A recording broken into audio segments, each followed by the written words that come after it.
ഒരു ഫംഗ്ഷന് വിളിക്കുമ്പോൾ സംസാരിക്കുക എന്നുള്ളത് എല്ലാവരുടെയും ഒരു ചുമതലയാണ്.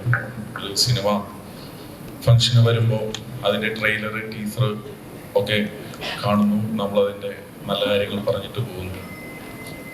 ഈ സിനിമയെ സംബന്ധിച്ച് ലാലുവേട്ടൻ പറഞ്ഞ പോലെ കുറേ നാളായെന്ന് പലരും പറഞ്ഞു. ഒരു സിനിമ ഇറങ്ങുമ്പോൾ അത് വൈകാനായിട്ട് പല പല റീസൺസ് ഉണ്ടാവും. പ്രൊഡക്ഷനെ സംബന്ധിച്ച് ഇപ്പോൾ പൈസ ഉണ്ടേ പോലും ഇറങ്ങണമെന്നില്ല, പൈസ ഇല്ലേ പോലും ഇറങ്ങാൻ വേണ്ടിയിട്ട് ഡിലേ ആവും. അപ്പം അങ്ങനെ പല പല ചിലപ്പോൾ ഗ്രാഫിക്സിന്റെ വർക്കുകളായിരിക്കും, അല്ലെ പല പല റീസൺസ് അതുകൊണ്ടായിരിക്കും. ഈ സിനിമയുടെ റീസൺസ് എന്തോ ആയിക്കോട്ടെ, ഈ സിനിമയെ സംബന്ധിച്ച് ഇതിന്റെ ഏറ്റവും യഥാർത്ഥ ഹീറോസ് എന്ന് പറയുന്നത് ഇതിന്റെ പ്രൊഡ്യൂസേഴ്സാണ്. കാരണം വേറെ ഒന്നുമല്ല, ഇങ്ങനെ ഒരു സിനിമ എടുക്കുമ്പോൾ ബിസിനസ് സാധ്യതകളൊന്നും ഇല്ലാത്തൊരു സിനിമ എടുത്ത് റിലീസ് ചെയ്യുക എന്ന് പറയുമ്പോൾ അതൊരു ടാസ്ക്കാണ്. ആ ടാസ്ക് എടുക്കുമ്പോൾ അതിൻ്റെതായ ഡിലേസ് സ്വാഭാവികമായിട്ടും ഉണ്ടാവും. അപ്പം ആ ഒരു ഡിലേ മാത്രമേ ഉള്ളൂ ഇതിൻ്റെ അകത്ത് കാണുന്നുള്ളൂ. സോ ബാദുഷയ്ക്കും രാജേട്ടനും ഷാഹിലിനും എല്ലാം അഭിനന്ദനങ്ങൾ. എൻ്റെ എല്ലാം സുഹൃത്തുക്കളാണ്. ബാദുഷ ഒരുപാട് നല്ല സിനിമകളിലെ പുറകെ നടക്കുന്നുണ്ട്. വലിയ സിനിമകളിലെയും ചെറിയ സിനിമകളിലെയും എല്ലാം എന്താ പറയുക, ഒരു വളരെ നാളുകളായിട്ട് നമ്മുടെ അടുത്ത സുഹൃത്തുമാണ്. പിന്നെ ഹണി റോസ് എനിക്ക് സിനിമയൊന്നും ചെയ്യാൻ പറ്റിയില്ലെങ്കിലും എൻ്റെ ഫംഗ്ഷനിലും അല്ലാത്ത പരിപാടികളിലെല്ലാം വന്നിട്ടുണ്ട്. അപ്പോഴും ചെറിയൊരു കുറ്റബോധം മാത്രം പടം ചെയ്യാനായിട്ട് പറ്റിയില്ല എന്ന് വിനയേട്ടൻ സംസാരിക്കുമ്പോൾ പറഞ്ഞു. ട്രെയിലറിൽ ഞെട്ടിച്ചു.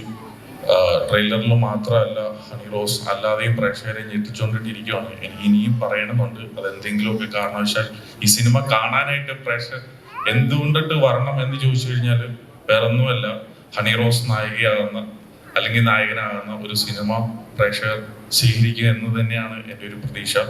Thank you so much.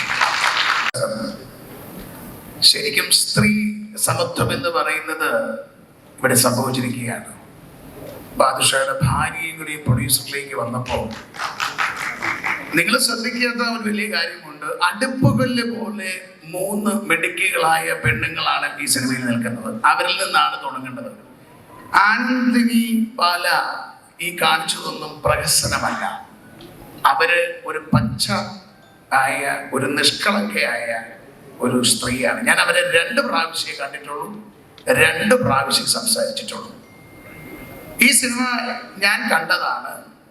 ഞാൻ ഈ സിനിമ എൻ്റെ സ്റ്റുഡിയോയിൽ, എൻ്റെ ഓഫീസിൽ കാണാൻ വേണ്ടി എബ്രൻ ഷൈൻ ഇതിൻ്റെ ഹാർഡ് ഡിസ്കൊക്കെ ആയിട്ട് വരുന്ന സമയത്ത്, ഇതിൻ്റെ ഓഡിയോ പർച്ചേസ് ചെയ്യാൻ വേണ്ടി വരുമ്പോൾ ഒരു പെൺകുട്ടി പുറത്ത് റിസപ്ഷനിൽ ഇരിപ്പുണ്ട്. ഞങ്ങൾ വർത്താനം പറയുമ്പോൾ ഈ ക്യാമറയിലൂടെ എനിക്ക് കാണാം ഒരു പെൺകുട്ടിയോടെ പുറത്തിരിക്കുന്നു.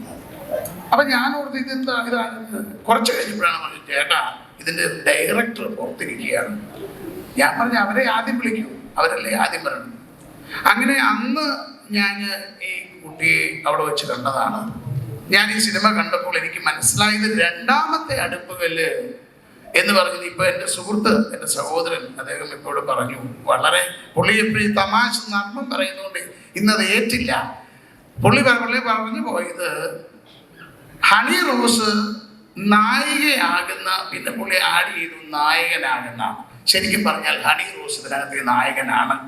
ഞാൻ ഈ സിനിമ കണ്ടപ്പോൾ എനിക്ക് തോന്നിയത് ഇത്രയും നാളും കണ്ട ഹണി റോസിൻ്റെ ഒരു സിനിമയല്ല ഈ സിനിമ.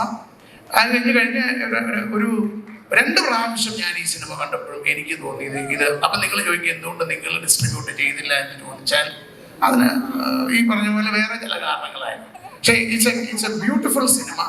പിന്നെ ബാദുഷയ്ക്ക് പൈസ കിട്ടുമോ ഇല്ലയോ എന്നുള്ളത് ഞാൻ മനസ്സിലാക്കുന്ന മലയാള സിനിമ എന്ന് പറയുന്നത് പ്രൊഡ്യൂസറുടെ അനുഭവയോഗമാണ്. ഇതിനു മുമ്പ് ആരോ പറഞ്ഞു, അത് പറഞ്ഞത് നമ്മുടെ സഹോദരനാണ്. 40% 10% കയ്യിലിരിക്കും, 60% ഭാഗ്യം എന്നൊക്കെ പറഞ്ഞു. ഞാൻ പറയുന്നത് 100% ഭാഗ്യമാണ്.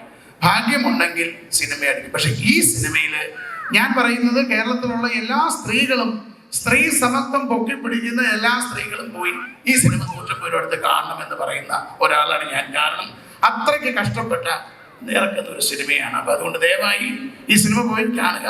ഇനി 3ാമത്തെ കല്ല് എന്ന് പറയുന്നത് മഞ്ജുഷയാണ്. പുള്ളിക്കാരി പറഞ്ഞത് കറക്റ്റാണ്. എപ്പോഴും ബാദുഷയോടൊപ്പം ചേർന്ന് ഇഴചേർന്ന് നിൽക്കുന്നവരാണ്. അവർക്ക് സിനിമയെ കുറിച്ച് അറിയാവുമെന്ന് എനിക്കറിയത്തില്ല. ഇനി ഇത് പറയേണ്ടത് 3 അടുപ്പുകളിൽ പോലെ നിൽക്കുന്ന പ്രൊഡ്യൂസർമാരാണ്. ഈ 3 പേരെ എനിക്കറിയാം. എനിക്ക് ഭയങ്കര സന്തോഷം. കുറച്ച് പൈസ കോട്ടയത്തേക്ക് ഇനിയും തിരിച്ചു വരും. കാരണം അതിൽ ഒരു പ്രൊഡ്യൂസർ കോട്ടയംകാരനാണ്. പിന്നെ ഷാഹുൽ ഹമീദ്, പുള്ളി നമ്മൾ ഉദ്ദേശിക്കുന്ന പോലെയല്ല.